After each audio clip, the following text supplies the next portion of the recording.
자, 말씀 제목 한번 읽겠습니다. 시작. 온전한 복음을 뼈속에 새기라. 제가 이 제목을 생각하느라 한참 걸렸습니다. 자, 온전한 복음을 어디에다 새기라고요? 뼈속에 새기를. 뼈속에. 마음도 아니고 생각도 아니고 어디다 새겨요? 뼈속에 새겨야 될 줄 믿습니다. 자, 지금 복음을 소유하지 않은 분이 있다면 정말 큰일 나요. 이 복음은 우리에게 생명과 구원을 주시는 위대한 능력입니다. 이 위대한 복음을 우리 뼛속에 새기시는 시간 되시기를 예수님의 이름으로 축복합니다. 드디어 오늘부터 복음 성령 캠프 지지난부터 시작되었는데 오늘 그 절정 하이라이트 시간을 지금 보내고 있습니다. 그래서 복음 성령 캠프는 복음과 성령으로 우리가 준비된 사람이 되기를 소망하면서 이 캠프를 시작하고 있습니다. 오늘 구원받고 성령 받아 정말 믿음의 점프, 영적인 점프가 우리 삶 가운데 이루어지기를 예수님의 이름으로 축복합니다. 우리 같이 한번 말씀 읽도록 하겠습니다. 로마서 1장 16절입니다. 시작. 내가 복음을 부끄러워하지 아니하노니 이 복음은 모든 믿는 자에게 구원을 주시는 하나님의 능력이 되리라. 먼저는 유대인에게로 그리고 헬라인에게로라. 아멘. 여러분 복음이 부끄럽습니까? 네, 복음은 믿는 자에게 구원을 주시는 하나님의 능력인 줄 믿습니다. 아멘. 오늘 복음에 대해서 증거할 텐데요. 바로 복음은 예수 그리스도이십니다. 그래서 예수님이 왜 이 땅에 오셔야 했고 오셔서 무슨 일을 하셨고 그리고 또 예수님이 다시 오실 건데 다시 오셔서 어떤 일을 행하시는지 말씀드리도록 하겠습니다. 그것이 바로 복음인 줄 믿습니다. 그 복음을 우리의 뼛속에 새기시기를 예수님의 이름으로 다시 한번 축복합니다.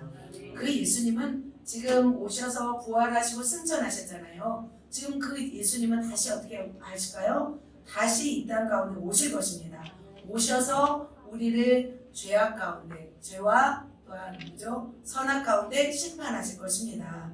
오늘은 그 복음의 핵심 엑기스를 정리해서 나눌 것입니다. 그래서 복음을 잘 들으시고 정말 내가 이 소중한 복음을 정말 땅끝까지 증거하시기를 예수님의 이름으로 축복합니다. 아멘. 오늘 말씀을 읽었습니다. 자, 복음의 시작은 누구로부터 시작합니까? 예수 그리스도이십니다. 예수 그리스도의 시작은 그런데 성경에서 어디부터 시작해요? 마태복음일까요? 아니요. 창세기부터 시작합니다. 창세기 1장부터 시작하는 것이 바로 복음인 줄 믿습니다. 그래서 같이 읽습니다. 시작. 태초에 하나님이 천지를 창조하십니다. 자, 무엇으로 창조하셨어요? 태초에 천지를 말씀으로 창조하셨습니다. 그래서 요한복음 1장 1절에 이런 말씀이 있습니다. 태초에 말씀이 계시니라. 이 말씀이 하나님과 함께 하셨으니 계셨으니 이 말씀은 곧 하나님이 신이라. 그러시면서 14절 같이 읽습니다. 시작. 말씀이 육신이 되어 우리 가운데 거하시매 우리가 그의 영광을 보니 아버지의 독생자의 영광이요 은혜와 진리가 충만하다. 그 말씀이 육신이 되어 오셨습니다. 태초에 천지를 창조하신 그 말씀으로 창조하신 하나님이 육신 가운데 오셨습니다. 바로 그분이 누구예요? 예수 그리스도이십니다. 그래서 복음은 네 가지로 말씀드리려 합니다. 창조, 타락, 구속, 재림. 이 과정을 복음이라고 저는 여러분에게 말씀드리고 싶습니다. 그래서 이 복음을 정말 마음에 새기고 뼛속에 새겨서 이 복음을 증거하시기를 예수님의 이름으로 축복합니다. 첫 번째로 창조입니다. 복음의 시작은 어디서부터? 창조로부터 시작됩니다. 창세기 1장 1절 태초에 하나님이 천지를 창조하시니라 말씀하고 있습니다. 창세기 1장이 무너지면 뭐가 무너지냐면 성경이 무너지는 겁니다. 창세기 1장이 무너지면 기독교가 무너지는 것입니다. 성경은 인류가 어떻게 태어났는지 지구가 어떻게 만들어졌는지 그것을 말씀하고 있습니다. 그리고 많은 사람들이 이 땅에 왜 태어났고 어디서 왔고 어디로 가는지를 설명하고 있는 것이 바로 창세기입니다. 분명한 것은 뭐냐면 모든 사람, 우리 아이들 모든 사람은 누군가의 설계와 목적에 의해서 태어난다는 것입니다. 여러분 자신 오늘도 빛의 사자를 이렇게 막 힘있게 부르신 우리 순예세도 하나님의 뭐예요? 계획 안에서 설계 안에서 하나님이 여러분을 이 땅 가운데 보내신 사람입니다. 그래서 모든 사람은 우연히 태어난 사람이 한 사람도 없습니다. 하나님의 설계에 의해서 하나님의 계획에 의해서 모든 사람이 태어난 줄 믿습니다. 하나님은 이 우주를 만드셨습니다. 인류를 만드셨고 지구를 만드셨는데 그 만드신 계획은 아주 세밀하고 아주 정확하고 아주 치밀하십니다. 그래서 하나님의 창조 그 6째 날까지의 창조를 잠깐 말씀드리려 합니다. 첫째 날은 무엇을 만드셨나요? 빛이 있으라 했어요. 우리도 빛이 있으라 이렇게 하잖아요. 첫 번째 날은 빛을 만들었습니다. 바로 이 빛을 말합니다. 빛은 가시광선보다 짧은 화장인 자외선, X선, 감마선이 이루어져 있습니다. 또 뿐만 아니라 긴 화장은 적외선, 그리고 마이크로파, 그리고 전파 등이 어떤 포괄적인 에너지를 빛이라고 하고 있습니다.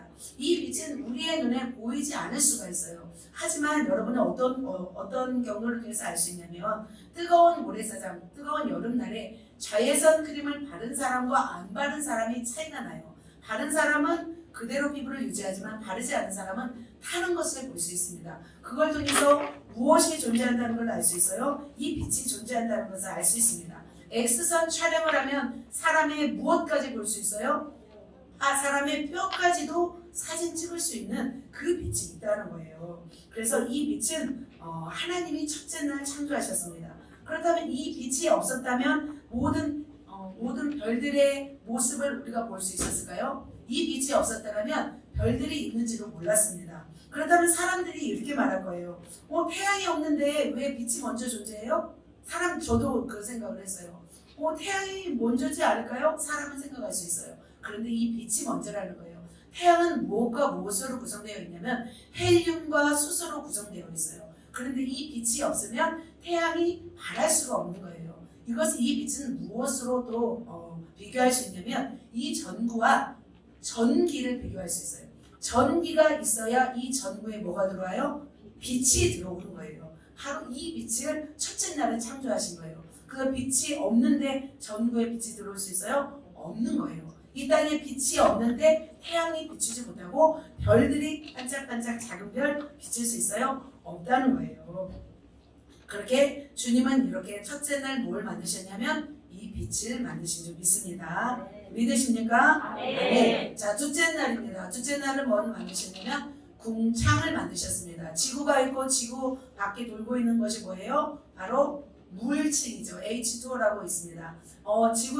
지구의 공기는 무엇으로 이루어져 있냐면 질소가 78%래요. 그리고 산소가 21%, 그리고 나머지가 1%가 다른 공기로 다른 어떤 에너지로 되어 있습니다. 그런데 우리가 생각하기로는 질소보다 산소가 더 중요한데 왜 산소가 적어요? 말할 수가 있잖아요. 그런데 놀랍게 이 질소와 산소와 이것이 교묘하게 결합되어 있기 때문에 우리가 숨을 쉬고 이렇게 살 수가 있대요.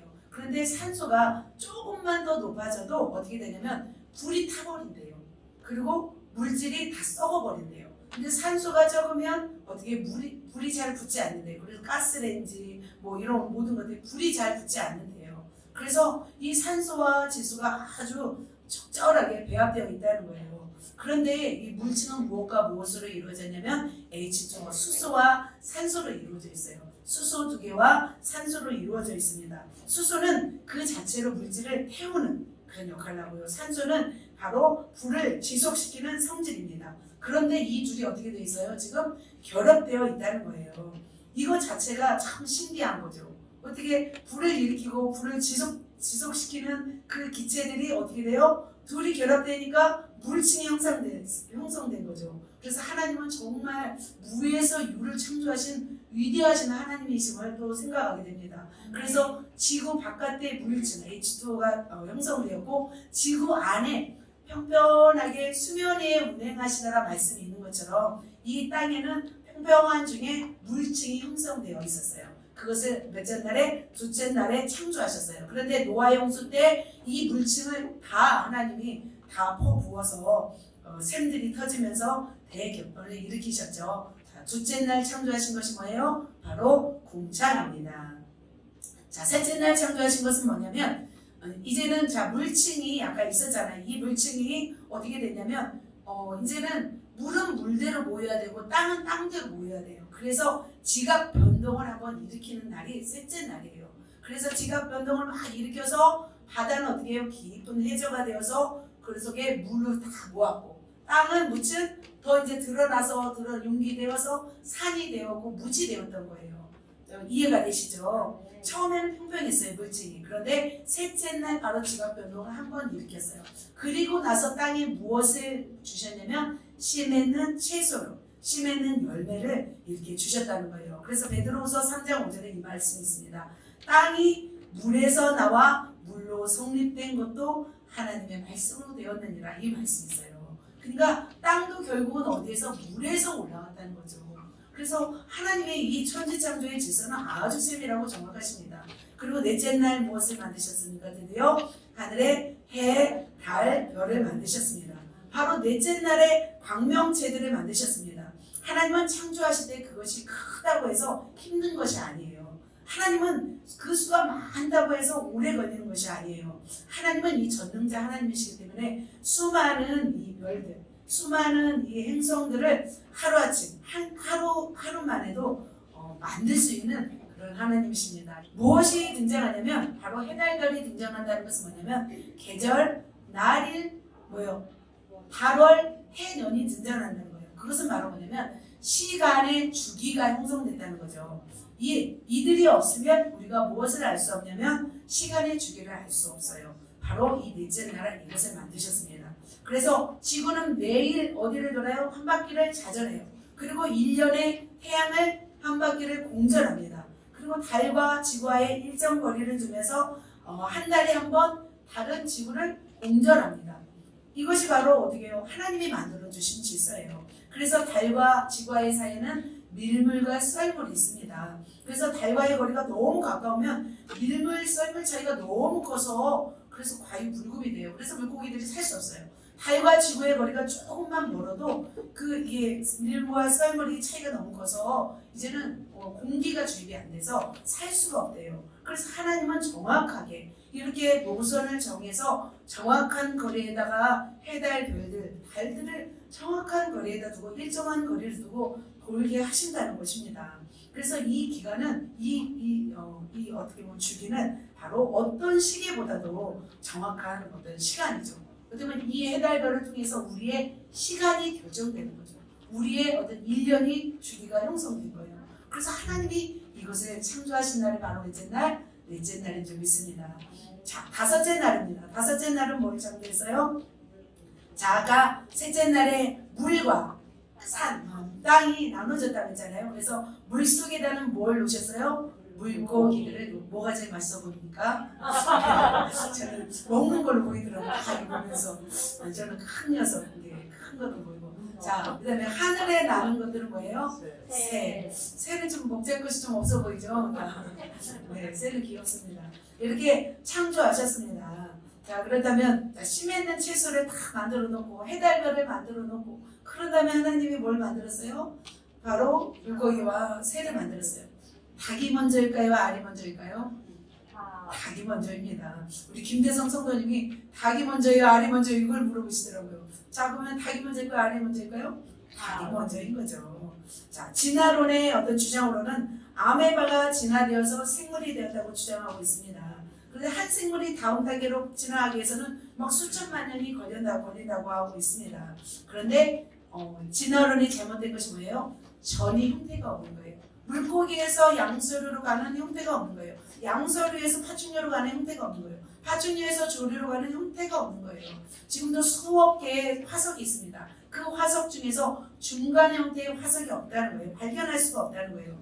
인간이 얼마나 위대하냐면 우주에 뭘 만들어놨어요? 우주 정거장을 만들었어요. 지금은 사람들이 막 돈을 모으잖아요. 뭘 하려고? 인간이 이 땅에서 자원이 고갈되면 화성으로 보내서 화성에 살게 하려고 그 일들을 이루고 있는 인간들이에요. 인간들이 정말 대단해요. 그런데 인간이 만들 수 없는 것이 있어요. 스스로 자라나게 할 수 있는 머리카락을 만들 수 없는 거예요. 이 생물을 만들 수 없다는 거예요. 바로 누가 만들었어요? 하나님만이 만들 수 있는 거예요.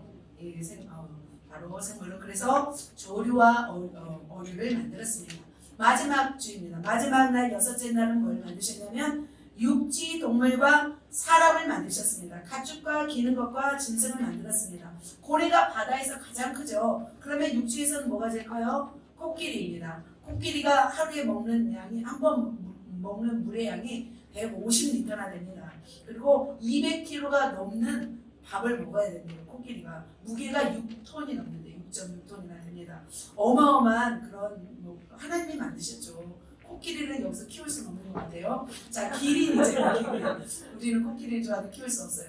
자, 기린은 몸 길이가 55m나 됩니다. 목 길이는 최소가 한 60cm 이상이 돼요. 그러니까 우리는 한 15cm 되지만 몇 배 되죠. 근데 길이는 심장이 가장 크대요. 왜냐면 심장에서 펌프질해서 머리까지 혈액을 쏘아 올려야 되기 때문에 굉장히 심장이 발달되었다고 합니다. 그런데 그래서 이제 높은 곳을 따먹는 거죠. 근데 이 기린이 물을 이제 먹으려고 고개를 숙이면 그 혈압으로는 뇌출혈이 생길 수가 있대요. 그런데 놀랍게도 하나님은 어떻게 하시냐면 혈관 밸브를 거기다 작동시켜서 물을 먹일 때는 혈관 밸브가 딱 잠긴대요. 참 신기하죠. 어떻게 우연히 태어난 어떻게 기린이 그렇게 할 수가 있겠어요? 이것은 하나님의 작품인 줄 믿습니다. 하나님은 완벽하게 설계하시고 완전하게 만드신 전능하신 하나님이신 줄 믿습니다. 낙타의 털은 기후로부터 신체를 보호합니다. 그리고 사자는 시속 64km, 그리고 12m를 멀리 뛸 수 있는 정말 위대한 동물의 왕이죠. 그리고 또 북극곰은 그 추위에서도 견딜 수 있는 털을 소유하였습니다. 그런데 사람들은 이렇게 생각합니다. 이게 뭐예요? 원숭이죠. 원숭이가 진화되어서 사람이 되었다고 하는 진화론자들이 있었습니다. 그런데 그 진화론자들의 주장이 지금 어떻게 먹히고 있나요? 아니요. 다 이제는 진화론이 다 사라지고 있어요. 왜냐하면 사람과 원숭이에 무슨 단계가 없어요? 중간 단계가 없어요. 지금도 진화되고 있지 않아요. 과거에도 없었고 지금도 없고 앞으로도 없을 거예요. 자, 진화론자들이 최초로 주장했던 누가 있냐면 오스트랄로피테쿠스라는 그게 있어요. 근데 이 오스트랄로피테쿠스는 결국 무슨 뼈로 판명이 됐냐면 원숭이 뼈로 판명이 났대요. 그리고 50만 년 전에 자바인의 뼈도 독일 탐험대에서 뭐로 판명이 되냐면 이것도 원숭이 뼈로 판명이 됐대요. 제가 이제 이것을 다 하려고 했더니 너무 많아서 그냥 간단하게 하고 있습니다. 그리고 20만 년 전에 살았던 네안데르탈인은 곱사병, 그러니까 비타민 D가 부족한 곱사병 환자라고 또 판명이 나고, 그 다음에 필트다우니는 거짓말로 판명이 났다고 하고 있습니다. 그래서 하나님이 결국은 창조하셨다는 거죠. 그러면 하나님이 마지막 여섯째 날에 마지막 창조하신 누구예요? 바로 인간입니다. 창세기 2장 7절에 보면은 여호와 하나님이 땅에 흙으로 사람을 지으시고 생기를 그 코에 불어넣으시니 무엇이 된지라 사람이 생기가 되네. 하나님이 사람을 무엇으로 만드셨어요? 흙으로 만드셨습니다. 그리고 그 형상대로, 하나님의 형상대로 사람을 만드셨습니다. 자, 여러분 옆 사람 보세요. 누구 형상이에요? 하나님의 형상인 줄 믿습니다. 원숭이의 형상이 아니에요. 우리는 하나님의 형상으로 창조된 하나님의 작품인 줄 믿습니다.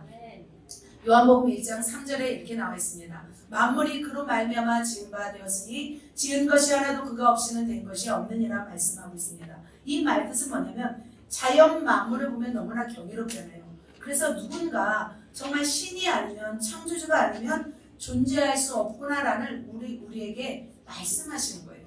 그래서 나무를 보고 풀을 보고 자연 만물을 보면 누가 만든 거예요? 하나님이 만들 수밖에 없다는 것을 우리가 알 수 있다는 거예요. 그래서 하나님은 이렇게 마지막 날에 심판하실 때 어느 누구도 나는 하나님 몰라서 못 믿었어요 라고 핑계하지 못하도록 하나님은 하신다는 거예요. 이 자연 만물을 통해서 너희가 깨달으라 말씀하고 있습니다. 그런데 이렇게 좋은 환경 가운데 사람을 만드셨습니다. 그런데 뭐가 왔어요? 사람에게는 읽어봅시다. 타락이 왔습니다. 하나님은 6일 동안 천지를 창조하셨습니다. 창조하시는 사람을 어디로 들이셨냐면 바로 에덴 동산으로 들이셨습니다. 그리고 그곳을 지키고 다스리라 말씀하셨습니다. 그리고 그곳에서 하나님의 명령하셨어요. 한 가지 명령을 하셨어요. 무슨 명령이냐면 각종 말씀이 있습니다. 각종 나무의 열매는 내가 입으로 먹되 무슨 열매? 선악을 알게 하는 나무의 열매는 먹지 말라. 내가 먹는 날에는 정녕 반드시 죽으리라 말씀하셨어요. 이 명령은 바로 하나님과 인간 사이에 무엇이었냐면 조건이었어요. 부부 사이에도 조건이 있잖아요. 이거에 딱 이거를 넘으면 우리 부부는 이제 뭐 헤어진다. 뭐 이런 조건들이 있잖아요. 친구 사이에서도 어떤 조건들이 있잖아요. 마찬가지인 거예요. 하나님과 우리 사이에 조건이 있어서요. 나는 하나님이고 너는 피조물이다 라는 조건 하에 이 나무 열매는 먹지 마라 하는 거였어요. 그러나 어떻게 되었습니까? 자, 에덴 동산 보겠습니다. 에덴 동산 사자들이 막 같이 있죠. 위에 원숭이도 있고 낙타도 있고 이게 에덴 동산이에요. 생각보다 이보다 더 아름다웠을 텐데 지금도 참 아름답게 표현한 것 같습니다.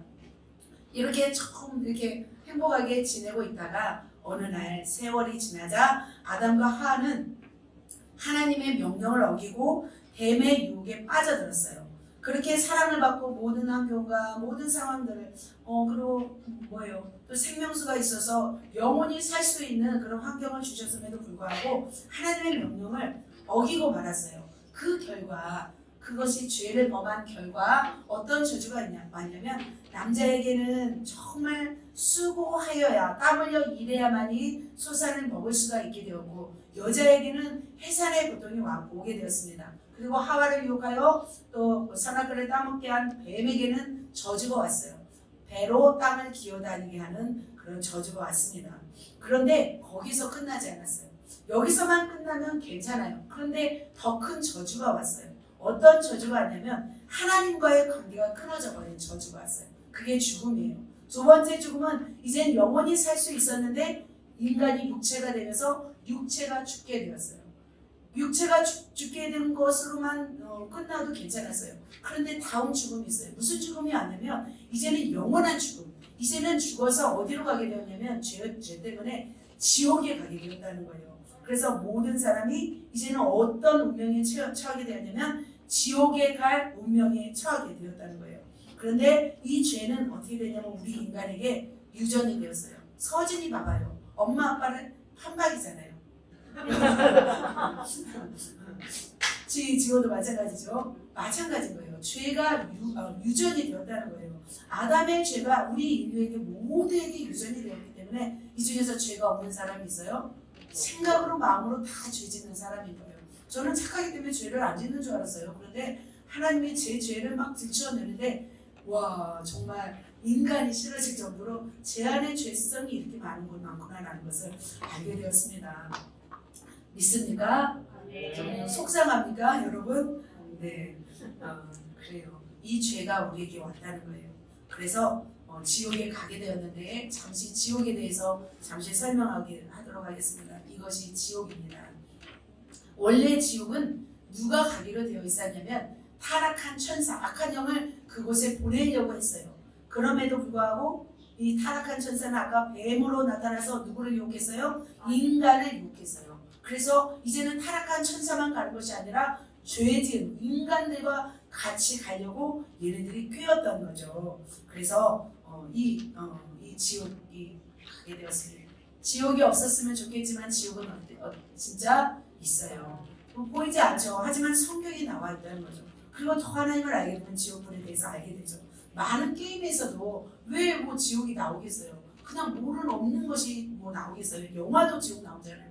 넷플릭스 때 1위 했던 지옥도 다 사람들의 생각 가운데 다 있기 때문에 만드는 거예요. 없는 것을 어떻게 만들겠어요? 나름대로. 자, 그렇게 지옥이 있습니다. 지옥은 누가 보내냐면 오직 몸과 영혼을 능히 지옥에 멸하실 수 있는 일을 두려워라. 바로 창조주 하나님이신 거예요. 자, 지옥은 어떤 곳인가 보겠습니다. 또 그들을 미혹하는 마귀가 불과 유황못에 던져지니 거기는 세세토록 밤낮 괴로움을 받으리라. 자, 어떤 곳이에요? 불과 유황못이에요. 말씀되어 있습니다. 또 생명책에 기록되지 못한 자는 어디에 던져지리라? 불못에 던져지리라 말씀하고 있습니다.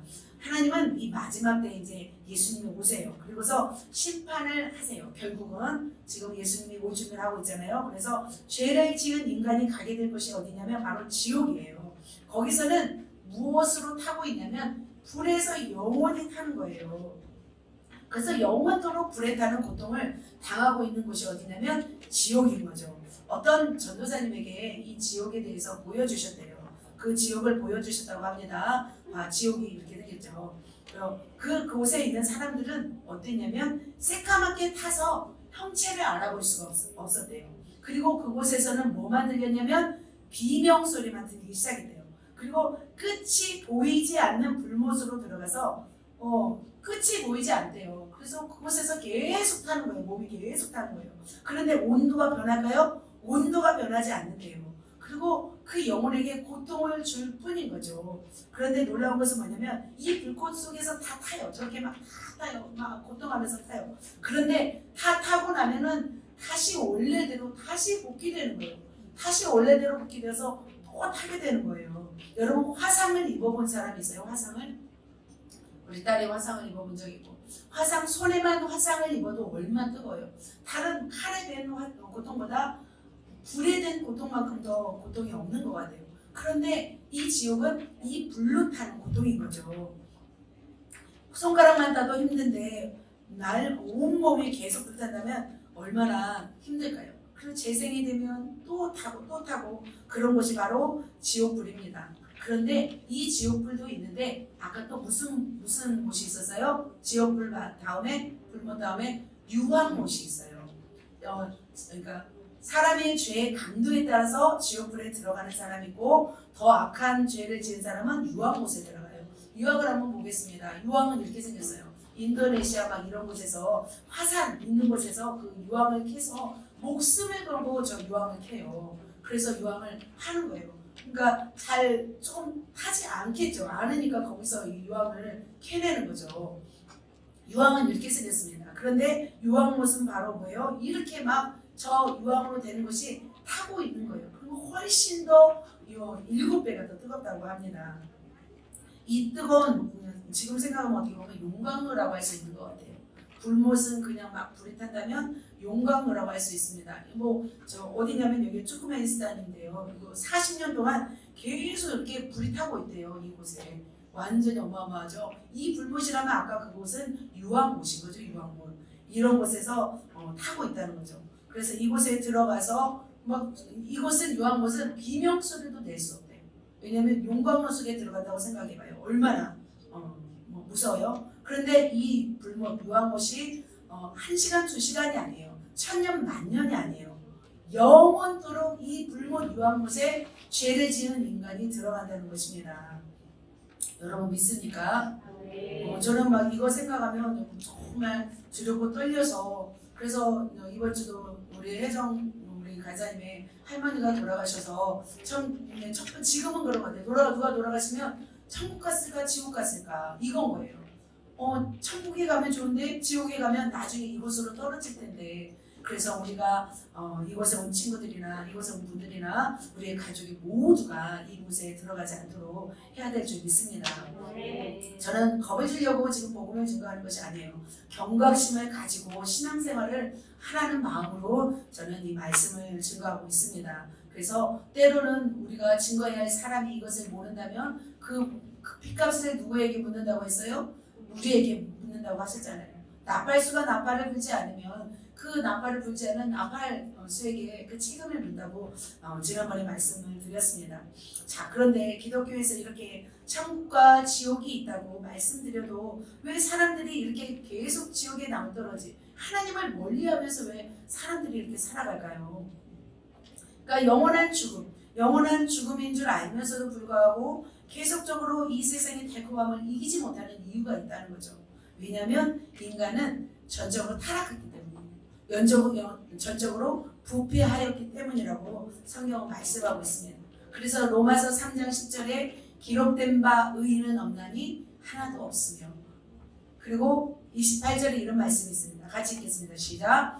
또한 그들이 마음에 하나님 되기를 싫어하며 하나님께서 그들을 그 상실한 마음대로 내버려 두사 합당하지 못한 일을 하게 하셨으니 그러니까 그들의 마음에 모든 인간의 마음에 무엇이 있어요? 하나님을 마음에 두기를 싫어하는 거예요. 그래서 결국은 하나님께서 이렇게 허락하셨다는 거예요. 그래서 인간은 불순종으로 인해서 저주를 받고 결국은 지옥에 갈 수밖에 없는 그런 형편이 놓여 있었습니다. 그런데 놀라운 소식이 있어요. 여기서 끝나면 안 되잖아요. 그런데 이렇게 지옥 갈 사람들을 대신해서 누군가 구원하시기 위해서 오셨다는 거예요. 자, 세 번째 누구예요? 자, 세 번째 뭐예요? 구속입니다. 자, 죄 지은 인간이 가야 할 곳이 불과 요한못이었어요. 그런데 죄를 지은 인간인 스스로에게는 이 지옥을 면할 방법이 없었어요. 누군가 죄에 대한 대가를 지불해야 했습니다. 그분이 바로 누구예요? 바로 우리를 창조하신 예수 그리스도이십니다. 그분은 이 인간이 죄 지은 인간이 구원받기 위해서 비싼 대가를 치르시기 위해서 이 땅에 오셨어요.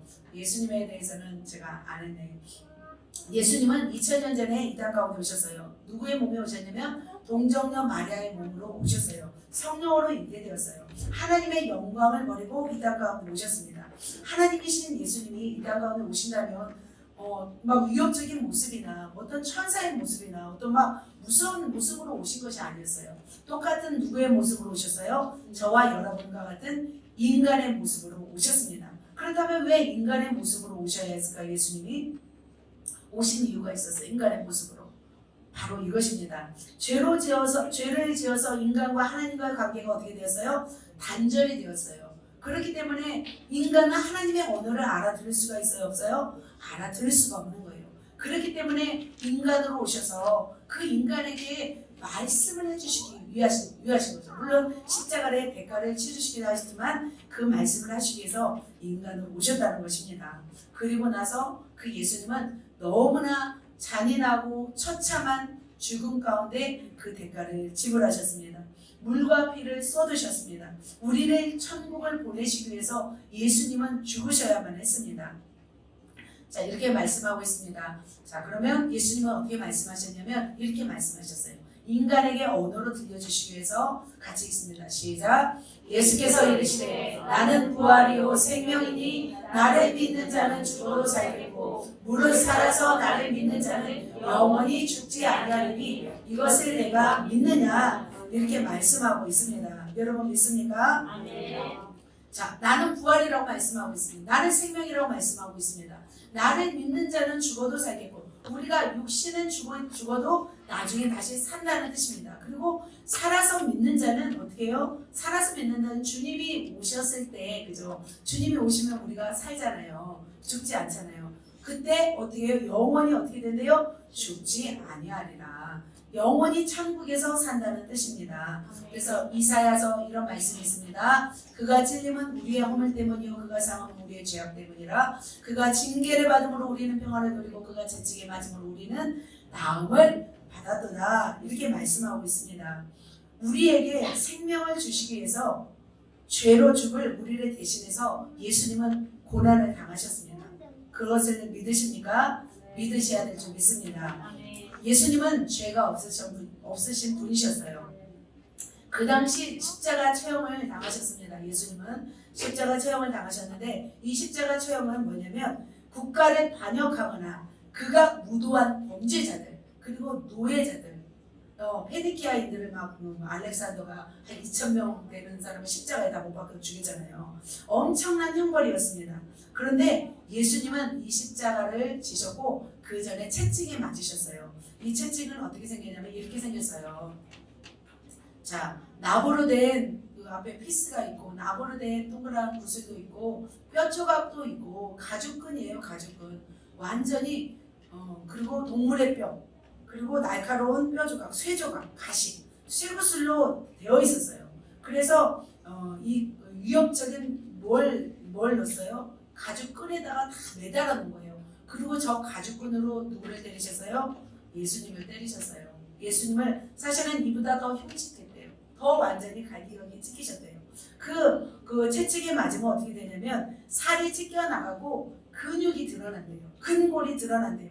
심지어 정맥이 드러난대요. 정맥이 드러나고 어떤 사람 같은 경우는 내장의 일부가 드러나기도 한다고 합니다. 그래서 이 채찍에 맞지 않기 위해서 사람들은 뭘 하냐면 뇌물을 준대요. 제발 채찍이 안 맞고 그냥 십자가에 죽게 해달라고 한대요.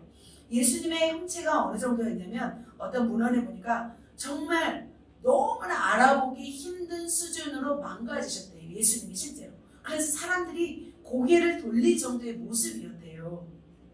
네로가 왜 자살한 줄 아세요? 네로 왕제가 왜 자살했냐면 네로 왕제가 붙잡힐 경우에 이 채찍에 맞을 준비를 했다고. 그러니까 이 채찍이 너무 두려워서 그냥 차라리 자살을 해버렸던 거예요. 이렇게 이 채찍에 맞는 것이 고통스러웠어요. 그런데 예수님은 우리를 낫게 하기 위해서 이 채찍으로 맞으셨다는 것입니다. 그리고 나서 십자가를 지셨습니다. 그런데 십자가는 더 무섭습니다. 십자가 사형수는 겉옷, 속옷 다 벗겨요.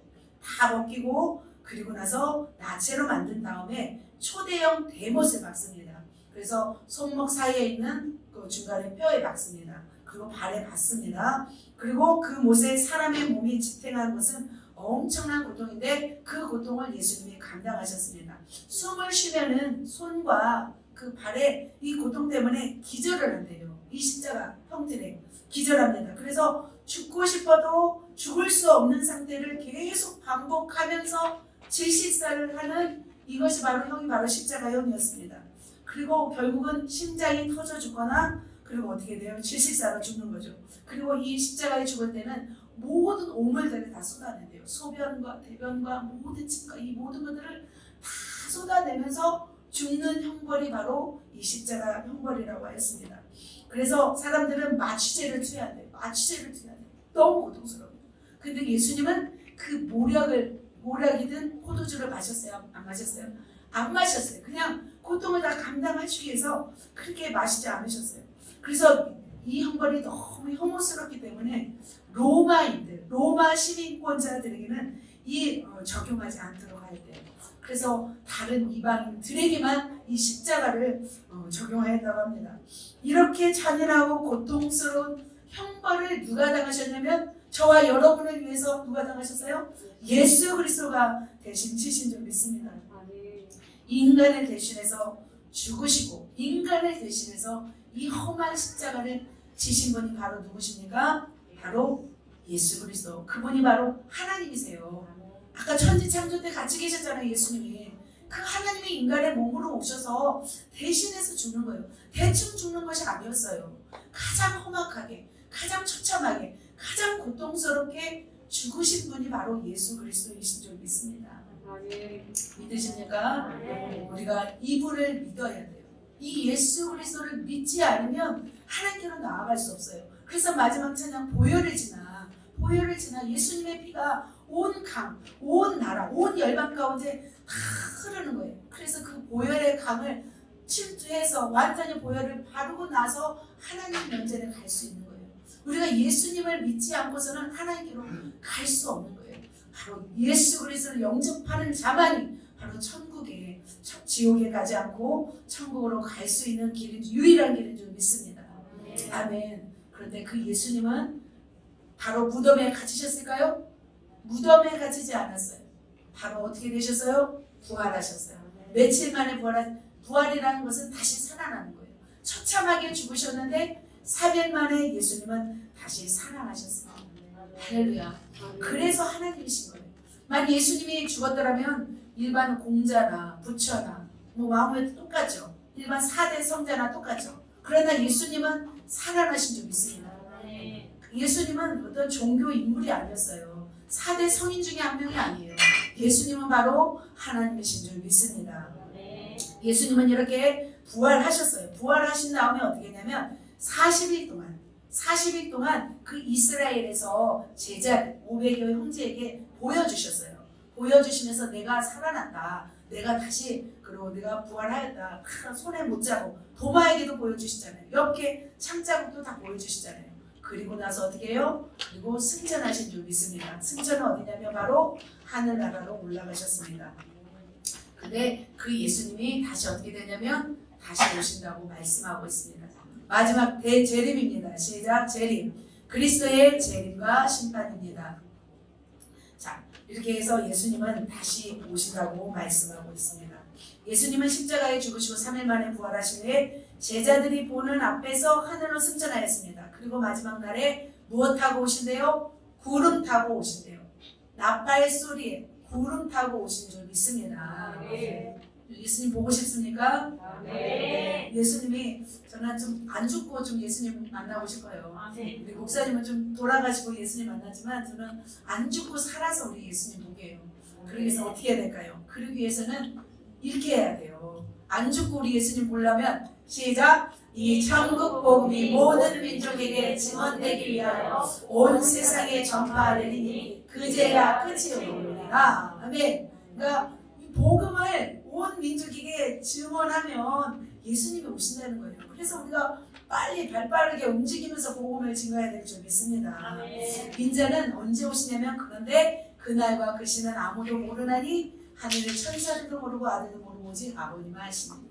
알지 못해요. 예수님이 언제 오실지는 알지 못해요. 그런데 다시 오실 때는 어떻게 오시냐면 심판주로 오세요. 지금 예수님은 어떻게 오셨어요? 초라하게 오셨잖아요. 2000년 전에 마구간에 초라한 모습으로 왔습니다. 십자가에 처참하게 죽으셨습니다. 그런데 예수님이 다시 오실 때는 위험찬란한 위대한 모습으로 오십니다. 심판주로 오신다고 말씀하고 있습니다. 분명히 주님은 다시 오실 것입니다. 다시 오셔서 어떻게 하냐면 우리를 맞이하여 주십니다. 우리를 신부로 맞이하여 주십니다. 우리의 눈물을 닦아 주십니다. 그리고 주님께서 7년의 혼인잔치 가운데 우리 가운데 임하여 주셔서 우리와 놀라운 잔치가 벌어지는 거예요. 예수님이 오셔서 그 일을 이제 하실 거예요. 그런데 그렇게 우리는 막 예수님을 믿는 사람들은 들림받아서 예수님을 만나고 혼인잔치에 들어가지만 이 땅에 남아있는 사람이 있어요. 그 사람들은 어떻게 되냐면 이 땅에서는 온갖 핍박과 고통이 있습니다. 이제 그때 환난과 핍박이 있을 때 그때 무슨 일이 있냐면 그때 이제 666표가 등장합니다. 이제 사람들의 이마에 손에 이제는 어떤 거예요? 666표를 주어서 전면 통제하는 시스템이 이제는 작동되게 됩니다. 왜냐하면 너무나 많은 사람들이 지금 들림마다 올라갔어요. 그러니까 이 땅에는 무슨 일이 있어요? 대혼란이 있는 거죠. 비행사 조종사가 사라졌어요. 배운전사가 사라졌어요. 차를 몰고 가다가 사라졌어요. 그러니까 막 여기저기 막 사건 사고들이 막 일어나는 거예요. 물론 예수님을 보여서 알지만 그러니까 악한 영들이 이제 또 막아놓게 되겠죠. 그러니까 이 땅에서는 사람들을 슈퍼컴퓨터를 통해서 통제하기 시작한 거예요. 그리고 이 땅 가운데 대환란들이 이제는 시작하고 있습니다. 그때 이제 음부에 있었던 이 악한 영들이 다 올라와요. 다 올라와서 이 땅을 이제는 장악하게 돼요. 그래서 7년 대환란 가운데 많은 사람들이 이제 죽지 못해서 고통하고 있는 거예요. 죽어야만이 이제는 예수를 믿게 돼요. 믿는 자는 죽게 돼요. 죽지 않으면 예수님을 부인하지 않으면 살 수가 없는 시대가 온 거죠. 그렇게 이 땅에 그런 일이 있을 것입니다. 하지만 주를 믿는 자들은 바로 혼인잔치에서 누구를 만나요? 예수 그리스도를 만나고 행복한 시간을 갖게 됩니다. 그래서 우리는 지금 이렇게 캠프, 복음 성령 캠프가 뭐가 필요하겠어요? 바로 이것 때문에 필요한 거예요. 우리가 깨어 있어야 하기 때문에 필요한 거예요. 왜 사람들을 우리 교회로 초대해요? 이들을 바로 이것을 알게 하기 위해서 우리가 초대하고 전도하는 일인 줄 믿습니다. 주님이 오시면 이렇게 한다고 했어요. 자, 말씀 읽겠습니다. 시작. 한 번 죽는 것은 사람에게 정해진 것이고 그 후에는 심판이 있으리니. 자, 그 후에는 사람은 한 번 죽어요? 두 번 죽어요? 한 번 죽어요. 나이 어릴 때 죽을 수도 있어요. 나이가 많아서 죽을 수도 있어요. 그러나 한 번 죽지만 그 이후에는 뭐가 있냐면 심판이 있습니다. 자, 천국은 어떤 곳이 눈물, 슬픔, 눈물이 없는 너무나 행복한 이런 곳이 바로 천국이에요. 그리고 천국은 침노하는 곳이에요. 너무나 아름다운 천국이에요. 다음에는 이제 천국을 말씀드리도록 하겠습니다. 천국은 누가 가냐면 누가 갈까요? 저와 여러분이 갈까요? 교회 나온다고 다 천국 갈까요? 아니에요. 자, 어디에 기록된 자만이 갈 수 있냐면 생명책에 기록된 자만이 들어갈 수 있습니다. 그렇다면 이 생명책에 기록된 자들이 천국에 가는데 그러면 생명책에 누가 기록되어 있는가? 어떤 사람들인가? 우리는 모르잖아요. 그런데 무엇으로 알 수 있어요? 열매를 알 수 있기 때문에. 말씀을 통해서 알 수 있기 때문에 내가 과연 천국 갈 수 있는 사람인가? 여러분이 봐야 된다는 거예요. 그래서 천국에 가는 사람들의 특징들을 몇 가지 말씀드리도록 하겠습니다. 자, 첫 번째로 천국 갈 수 있는 사람, 생명책에 기록된 자들의 특징. 첫 번째로 시작. 죄를 회개하고 예수 믿고 거듭난 자입니다. 자, 내가 예수 안 믿은 죄를 회개해야 돼요. 예수를 안 믿고 내 뜻대로 살았던 죄를 회개해야 돼요. 그리고 나서 예수를 믿고 성령으로 거듭난 자예요. 베드로가 이르되 너희가 회개하여 각각 예수 그리스도의 이름으로 세례를 받고 죄사함을 받으라. 그리하면 성령을 선물로 받으리니. 바로 성령을 받아서 거듭난 자가 바로 생명책이 기록된 자들이고 바로 그런 자가 천국에 가는 자인 줄 믿습니다. 그래서 주 예수를 믿으라. 그리하면 너와 내 집이 구원을 받으리라. 여러분 예수 그리스도를 믿습니까? 오늘 안 믿는 사람은 다 믿어야 될 줄 믿습니다. 우리 친구들 다 믿게요. 아멘. 자, 두 번째로 시작. 성령을 소멸하지 않고 열매 맺는 알곡 신자입니다. 이제는 믿었더라도 끝까지 믿어야 돼요. 끝까지 믿기 위해서는 어떻게 되냐면 성령을 계속 소멸하지 않아야 돼요. 믿음에서 떨어져 나가면 구원받지 못하는 거예요. 성령을 소멸하면 구원받지 못하게 돼요. 그리고 열매 맺지 못하면 바로 천국 백성이 안 돼요. 그러나 열매 맺는 신자예요. 자, 이렇게 말이죠. 쭉정이는 불에 태워지지만 알곡은 곳간에 모아 드린다고 하였어요. 그래서 하나님은 지금도 뭘 찾으시냐면 알곡 신자들을 찾는 거예요. 아무나 하나님은 천국에 들여보내지 않습니다.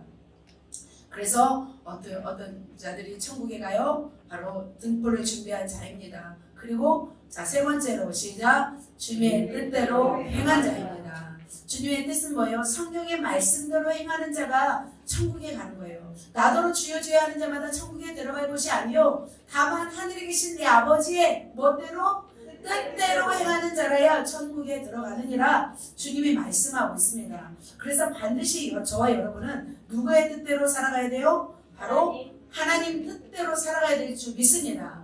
그래서 열정적으로 신앙생활 한다고 비웃으면 안 돼요. 그렇게 살지 않으면 천국에 갈 수 없어요. 상급을 받을 수가 없어요. 그래서 이런 말씀도 있잖아요. 정말 나와 복음을 위해서 모든 것을 버린 자는 영생을 받지 못할 자가 없느니라 말씀하고 있어요. 그래서 우리는 복음을 위해서 모든 것을 때로는 버리고 달려가야 될 줄 믿습니다. 그런 자들에게 주님이 영생을 허락하신 거예요. 여러분 천국에 가고 싶습니까? 그러면 반드시 예수 믿고 거듭나고 말씀대로 살아가야 될 줄 믿습니다. 주님의 뜻대로 살아가야 될 줄 믿습니다. 아멘. 자, 그렇다면 지옥에 가는 사람들의 특징. 자, 보도록 하겠습니다. 나는 과연 지옥에 갈까? 보는 거예요. 자, 어떤 사람이 지옥에 간다고 해서 생명책에 기록되지 않은 자예요. 그러면 생명책에 기록되지 않은 자의 특징은 뭘까요? 이런 자들입니다. 첫 번째 시작. 예수 안 믿는 사람, 죄 짓고 회개하지 않는 사람.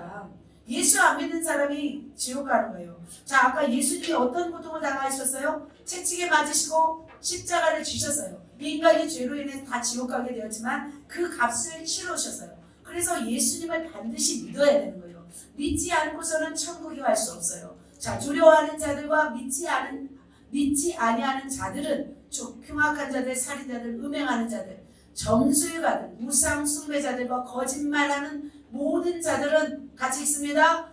불과 유황으로 타는 못에 던져지리니 주님은 이렇게 말씀하고 있습니다. 여러분 예수를 믿어야 됩니다. 믿지 않으면 어디로 들어가요? 불과 유황으로 타는 못에 던져진다고 성경은 분명하게 말씀하고 있습니다. 또 이런 자들은 지옥에 가요. 자, 같이 읽습니다. 시작. 개들과 점술가들과 음행하는 자들과 살인자들과 우상 숭배자들과 거짓말을 좋아하며 지원하는 자는 다 성 밖에 있으리라. 자, 개들 험악한 개들, 사람이 아닌 거죠. 인간의 모습이 아닌 거죠. 그냥 동물처럼 사는 자들이죠. 점술가, 여러분 점 보는 거 좋아하시면 안 돼요. 알았죠? 점집에 가면 안 되는 거예요. 음행하는 자들, 그리고 살인자들, 우상 숭배자들은 다 어디 가요? 지옥에 가요. 거짓말을 좋아하면 안 돼요. 거짓말을 잘하는 것도 지옥에 가요. 다 성 밖에 있습니다. 또 있습니다. 육체의 일은 분명하니 음행과 더러운 것과 호색, 막 성을 좋아하는 거죠. 우상 숭배, 포르노, 성, 안 좋은 거예요. 우상 숭배, 주술, 원수 맺는 것, 분쟁, 시기, 분냄, 당짓는 것, 분열, 이단, 투기, 술 취함, 방탕함, 그와 같은 것들이라. 자, 이런 일들을 하는 자들은 마지막 절 시작. 하나님의 나라를 유혹으로 받지 못할 것이요.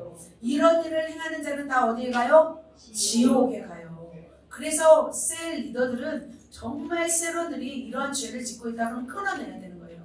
그러다가 한순간에 마귀한테 완전히 사로잡혀서 이렇게 하고 있을 때 죽어봐요. 어떻게 돼요? 지옥 가는 거예요. 그래서 우리는 죄를 끊어내야 될 줄 믿습니다. 왜 죄를 짓지 말아야 돼요? 지옥에 가기 때문입니다. 그리고 또 두 번째입니다. 어떤 자들이 지옥 가냐면 시작. 열매 맺지 못하는 자들입니다. 손에 키를 들고 자기의 타닥마당을 정하사 알곡은 모아 곳간에 들고 쭉정이는 꺼지지 않는 불에 태우시리라. 이 쭉정이는 뭐예요? 바로 알곡이 없는 거예요. 밀과 가라지가 있죠. 가라지가 아니에요. 밀이에요. 밀인데 속에 알맹이가 없는 것이 쭉정인 거예요. 예수를 믿는다 할지라도 열매가 나타나지 않아요.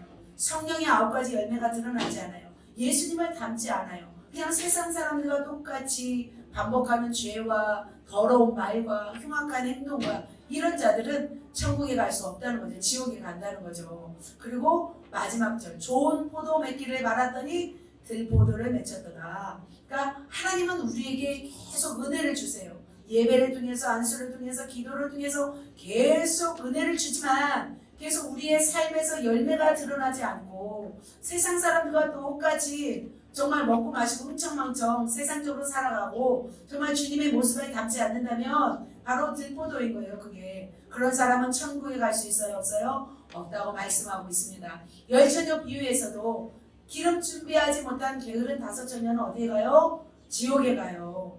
또 뭐예요? 달란트 비유에서 2달란트, 5달란트는 이문을 남기잖아요. 이익을 남기잖아요. 그런데 1달란트 받은 사람은 어떻게 돼요? 바깥 어두운 데에 쫓겨나 일을 가며 바깥으로 쫓겨난다고 말씀하고 있잖아요. 그래서 우리에게 맡겨진 일들은 우리는 최선을 다해야 될 줄 믿습니다. 그리고 마지막 3번째입니다. 열매 맺지 못하는 자들, 회개의 기회를 놓친 사람들이 있어요. 아까 분명히 회개를 할 때 하나님은 용서해 주시잖아요. 근데 회개조차도 할 수 없는 자들이 있어요. 바로 첫 번째로는 은혜와 기적을 맛보고 타락한 자들이에요. 두 번째로는 알면서도 반복적으로 습관적으로 짓는 죄를 의미해요. 그리고 하나님을 만홀히 여기는 자죠. 그리고 세 번째로는 성령 회방자입니다. 보면은 바로 이런 죄죠. 은혜와 기적을 맛보고 타락한 자들은 내세의 능력을 맛보고도 타락한 자들은 다시 새롭게 하여 회개할 수 없나니 그들은 현저하게 예수 그리스도를 하나님의 아들을 다시 십자가에 못 박아 드러내고 욕되게 함이라 이렇게 말씀하고 있습니다. 그리고 빨간 글씨 한번 읽겠습니다. 시작. 누구든지 말로 성령을 거역하면 이 세상과 오는 세상에서도 사실을 얻지 못하느니라 이렇게 말씀하고 있습니다. 이게 바로 성령 회방죄이죠. 그래서 예수님은 귀신 들려 말 못하는 사람을 고쳐주면서 고쳐주자 바리새인들이 뭐라고 했냐면 귀신의 왕 바알세불을 힘입어 귀신을 쫓아낸다고 하였어요. 그래서 하나님은 이렇게 말씀하신 거예요. 그래서 예수님을 거역할 수도 있지만 성령이 하는 일을 거역하는 자는 하나님은 사하심을 못 받는다 말씀하셨어요. 우리 교회에서 놀라운 성령의 역사가 막 일어나고 놀랍게 영혼들이 변화되고 질병이 치유되고 축사가 역사가 일어나도 그 역사를 이단이다 말하고 저 역사는 귀신의 역사다 말한다면 그것은 사하심을 받을 수 없어요. 그래서 정말 이 일은 더 중요한 것 같습니다. 자, 여기까지 말씀을 드렸습니다. 자, 하나님은 창조하셨습니다. 그리고 구속하셨습니다. 그리고 다시 오실 재림주로 오신다고 말씀하셨습니다. 그래서 예수를 믿고 생명으로 나아가는 자는 어디에 가요? 천국으로 나아갑니다. 그러나 예수님을 안 믿고 죄를 지으면 어디로 가요? 죽음의 심판 지옥으로 가게 된다고 말씀하고 있습니다. 우리가 결단해야 될 줄 믿습니다. 우리가 3가지로 누가 이렇게 아멘 예쁘게 하네. 우리 삼겹살 좀 많이 주게요. 자, 그렇습니다. 그래서 우리는 오늘 해야 할 일이 3가지예요. 첫 번째로는 믿지 않은 사람. 한번 믿지 않은 사람 한번 손 들어보세요. 아직 예수 안 믿는 사람?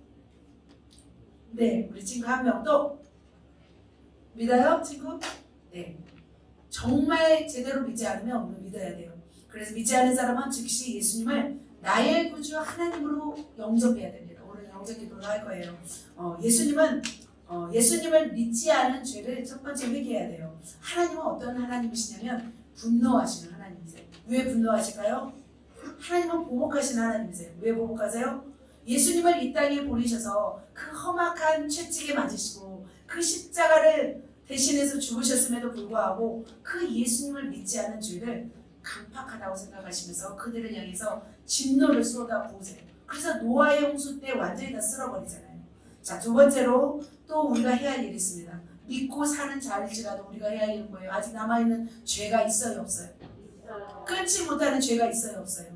그 죄를 회개해야 될 줄 믿습니다. 아멘. 회개만이 살 길인 줄 믿습니다. 아멘. 구원받았어도 믿음에서 떨어진 것들을, 떨어진 그 모습들을 우리가 회개하고 다시 우리가 믿음의 반석 위에 서서 하나님께로 나가야 될 줄 믿습니다. 아멘. 그리고 세 번째로는 우리의 게으르고 어리석고 나태한 삶을 이제는 회개하시고 정말 주님을 위해서 죽기 살기로 우리가 살아가겠다고 결단해야 될 줄 믿습니다. 아멘. 예수 그리스도는 복음의 시작입니다. 그리고 복음의 전부인 줄 믿습니다. 우리 앞에 나중에 심판대가 놓이잖아요. 그 심판대 앞에서 모든 인간은 피해갈 수 없습니다. 지옥과 천국으로 보내실 수 있는 분이 누구예요? 하나님이십니다. 그래서 우리는 순종하며 결단해야 될 줄 믿습니다. 그리고 우리는 가벼운 복음이 아니에요. 오늘 전한 복음은 가벼운 그냥 나를 사랑해서 십자가에 죽으신 예수님의 사랑 정도가 아닌 거예요. 예수님이 어떻게 십자가를 지셨고 그 험한 모습으로 험악한 십자가를 지셨음을 우리가 깨달아야 될 줄 믿습니다. 그것은 바로 뭐냐면 지옥불 보셨잖아요. 오늘 사실은 음부까지도 전하려고 했는데 시간이 너무 없어서 그냥 음부에서 어떻게 지금 영혼들이 고통받고 있는지 그것도 전할까 하다가 그것은 다음에 말씀드리도록 하겠습니다. 지금 죽으면 지옥불로 가잖아요. 지금은 음부로 들어가서 엄청난 고통을 당하고 있어요. 마귀들한테. 그래서 어찌하든지 영혼들을 정말 구해내야 될 줄 믿습니다. 아멘. 그것을 오늘 복음을 정말 어디에 새기시냐면 바로 뼛속에 새기셔야 될 줄 믿습니다. 첫 번째 창조, 육일 창조, 타락, 전적 타락에서 지옥 가게 되었습니다. 세 번째 구속, 예수님이 십자가로 대표짐을 하셨습니다. 자, 네 번째로 재림하십니다. 다시 오실 심판주이십니다. 천국과 지옥으로 모든 사람은 심판하시는 분이 바로 예수 그리스도이십니다. 아멘. 이것을 믿으십니까? 아멘. 이것이 바로 복음인 줄 믿습니다. 아멘. 아멘. 같이 한번 기도하시겠습니다.